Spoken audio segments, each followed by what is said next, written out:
اور اس کے اندر معطر اسے کر دیا گیا، اس کی رونق بڑھنے لگی۔ ظاہری بات ہے جب اللہ کے گھر کی رونق بڑھی، کافروں کو تکلیف ہونے لگی، اور یمن کا گورنر ابرہہ بادشاہ، اسے پتہ چلا کہ مکہ اور مدینہ میں لوگوں کا بہت زیادہ آنا جانا ہے اور قریش کا کاروبار چل پڑے ہیں، تمدنی فائدے ہو رہے ہیں، ان کی ترقی ہو رہی ہے۔ اس سے رہا نہ گیا، اس نے اپنے علاقے میں ایک کلیسا تیار کروایا، بیت اللہ سے بہت زیادہ خوبصورت بنایا، اس نے مقابلہ کرنا تھا نا، کلیسا تیار کیا اور اپنے یمن کے اندر اعلان کروا دیا بیت اللہ مکہ مدینہ جانے کی ضرورت نہیں ہے، یہ اس سے بھی پیارا ہے، اس کا طواف کرو، اس میں عبادت کرو۔ جس طرح کہ نعوذ باللہ آج بعض لوگوں نے اپنے اپنے علاقوں میں بنا رکھے ہیں، یہ بہت بڑی گستاخی ہے کہ اللہ کے گھر کے مقابلے میں کوئی بندہ کوٹ مٹن میں بنا دے، کسی اور علاقے میں بنا دے، اور وہ کہے کہ ادھر جانے کی ضرورت نہیں ہے، غریبوں کا جو ہے حج ادھر ہوتا ہے۔ یہ کہاں کی انسانیت ہے؟ کس شریعت سے یہ ثابت ہے؟ اس ابرہہ نے جب یہ کام کیا تو مسلمانوں کو بھی تکلیف ہوئی کہ بیت اللہ کے مقابلے میں اس نے اپنا ایک عبادت خانہ بنا لیا ہے۔ تو ایک دن رات کے وقت کسی بندے نے جا کر اس کے کلیسا کے اندر پخانہ کر دیا اور اسے پتہ چلا تو اسے بڑا غصہ آیا، اس نے 60,000 کا لشکر تیار کیا اور لے کر اس نیت سے چل پڑا کہ میں آج مسلمانوں کے بیت اللہ کو نعوذ باللہ گرا کر آؤں گا، اور اتنا بڑا لشکر لے کر چلا۔ راستے میں لوگوں کی مذمت کی،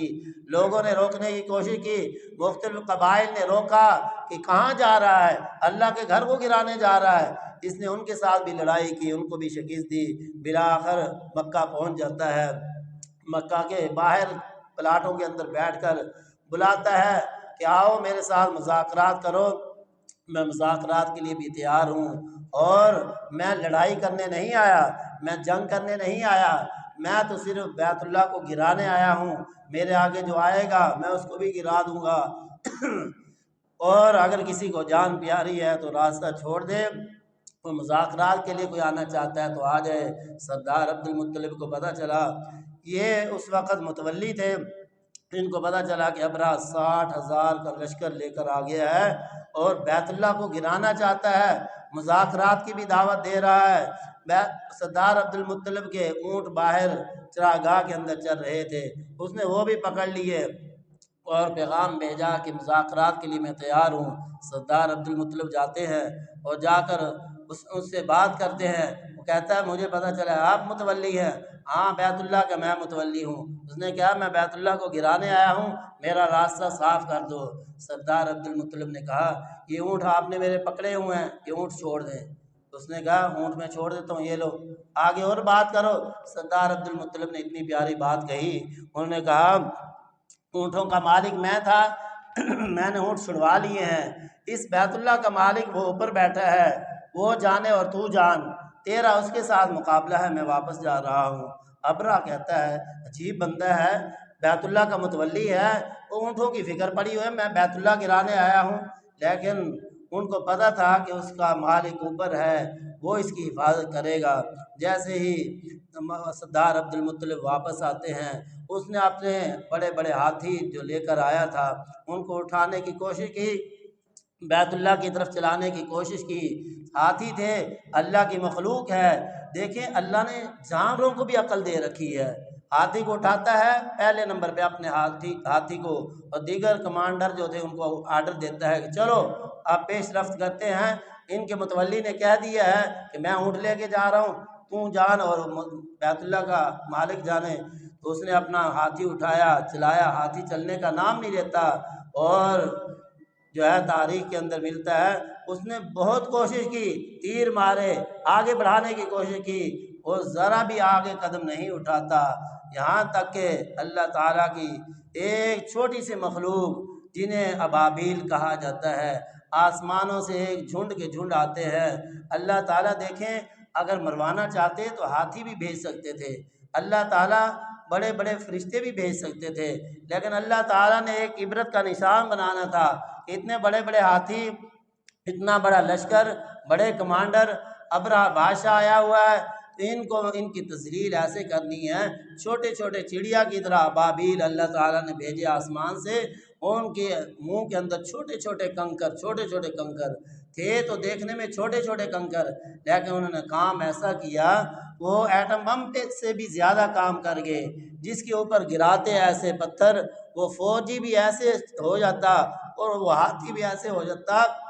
جیسے کیما کیا ہوتا ہے۔ اللہ تعالیٰ نے اس کا نقشہ سورۃ فیل کے اندر کھینچا ہے کہ الم تر کیف فعل ربک باصحاب الفیل، کیا تو نے نہیں دیکھا کہ تیرے رب نے کیا حشر کیا ہاتھی والوں کا۔ آخر میں اللہ تعالیٰ فرماتے ہیں فجعلہم کعصف ماکول، اللہ تعالیٰ نے ان کو کھائے ہوئے بھوسے کی طرح کر دیا، جس طرح جانور چارہ کھا کھا کے چبا چبا کے اس کو بالکل چھوٹا چھوٹا کر دیتا ہے، اللہ تعالیٰ نے ایسے ان کو نیست و نابود کر دیا۔ دکھانا یہ تھا کہ کوئی اللہ کے گھر کی طرف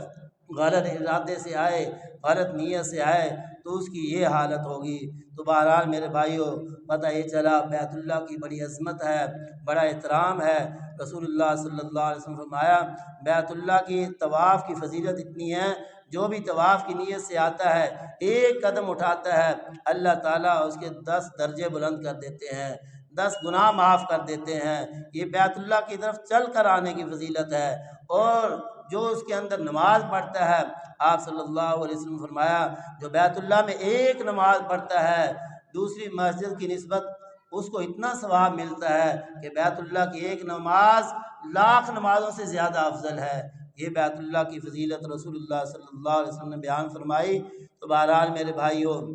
بیت اللہ کی فضیلت ہمیں سمجھنی ہوگی، ہمیں ان کی محبت اپنے دلوں کے اندر بٹھانی ہوگی۔ اسی طرح مکہ کی فضیلت آپ صلی اللہ علیہ وسلم نے فرمایا کہ مکہ سے مجھے بہت زیادہ محبت ہے۔ اسی کے بارے میں اللہ نے قرآن میں بھی فرمایا لا اقسم بہذا البلد وانت حل بہذا البلد، اور اسے شہر امین بھی کہا گیا وہذا البلد الامین۔ اور رسول اللہ صلی اللہ علیہ وسلم مکہ کو مخاطب کر کے خضرہ مقام پر کھڑے ہو کر کہتے ہیں کہ اے مکہ، اگر ادھر کے رہنے والے مجھے نکلنے پہ مجبور نہ کرتے تو میں کبھی مکہ کو چھوڑ کر نہ جاتا۔ مکہ سے بھی آپ صلی اللہ علیہ وسلم کی بڑی محبت تھی اور مدینہ سے بھی بڑی محبت تھی۔ آپ صلی اللہ علیہ وسلم نے فرمایا جس کی طاقت ہو، جس کے پاس اتنی استطاعت ہو کہ وہ مدینہ میں رہے تو اپنی استطاعت کے مطابق جتنے دن ہو سکتا ہے مدینہ میں رہے، اور اگر وہ اتنی استطاعت رکھتا ہے کہ اس کی موت بھی مدینہ میں آئے تو یہ بندہ خوش نصیب ہے، اور اس کی میں سفارش کروں گا جو مدینہ کے اندر فوت ہوئے اور مدینہ کے اندر زندگی بسر کرے۔ اور سیدنا عمر کے بارے میں بھی آتا ہے وہ بھی مدینہ کی فضیلت و اہمیت کو سمجھا کرتے تھے اور دعا کیا کرتے تھے اللہم ارزقنی شہادۃ فی سبیلک واجعل الموت فی بلد رسولک، اے اللہ مجھے شہادت دے اور اپنے راستے میں شہادت دے اور اپنے رسول کے شہر مدینہ کے اندر اے اللہ مجھے جو ہے موت دے۔ تو رسول اللہ صلی اللہ علیہ وسلم نے مکہ اور مدینہ کی بڑی فضیلت بیان فرمائی ہے۔ آپ صلی اللہ علیہ وسلم نے فرمایا بے شک ایمان مدینہ کی طرف ایسے مڑ کر آئے گا جیسے فتنے آ جاتے ہیں، طرح طرح کے فتنے آئیں گے، ایمان ختم ہوتا جائے گا قرب قیامت، لیکن مدینہ میں ایسے ایمان آ جائے گا، اسلام واپس آ جائے گا جیسے سانپ اپنی بل کے اندر واپس آ جاتا ہے۔ آپ نے فرمایا مدینہ میں دجال اور طاعون کی بیماری کبھی نہیں آ سکتی، ہر جگہ پہ دجال جائے گا، طاعون کی بیماری جا سکتی ہے لیکن مدینہ کے اندر طاعون کی بیماری بھی نہیں آ سکتی اور دجال بھی نہیں آ سکتا۔ اس سے پتہ چلتا ہے کہ دونوں شہر بڑی عظمت والے ہیں، بڑے مرتبے والے ہیں، بڑے مقام والے ہیں، ان کی عزت کرنی چاہیے، ان کا احترام کرنا چاہیے، اور اللہ کے گھر کی زیارت کے لیے ہمیں ہر وقت کوشاں رہنا چاہیے، اور رسول اللہ صلی اللہ علیہ وسلم کی روزے کی زیارت کے لیے بھی ہمیں تڑپنا چاہیے۔ ہر مومن کے دل کے اندر یہ جذبہ و شوق ہونا چاہیے۔ جس طرح مکہ کی فضیلت اور اہمیت ہے، مدینہ کی بھی اسی طرح ہے۔ رسول اللہ صلی اللہ علیہ وسلم کی فضیلت سب سے زیادہ ہے، ہمارے ایمان کا جز ہے، اور آج مختلف قسم کے لوگ ہمارے رسول کی بے حرمتی کر رہے ہیں، طرح طرح کے جملے بول رہے ہیں، تو ہمیں ان کا ہر طرح سے دفاع کرنا ہوگا، بیت اللہ کا بھی دفاع کرنا ہوگا، مسجد نبی کا بھی دفاع کرنا ہوگا، رسول اللہ صلی اللہ علیہ وسلم کی عزت و احترام کا بھی دفاع کرنا ہوگا۔ اللہ سے دعا اللہ تعالیٰ مجھے اور آپ کو عمل کی توفیق عنایت فرمائے۔ وآخر دعوانا الحمد للہ رب العالمین۔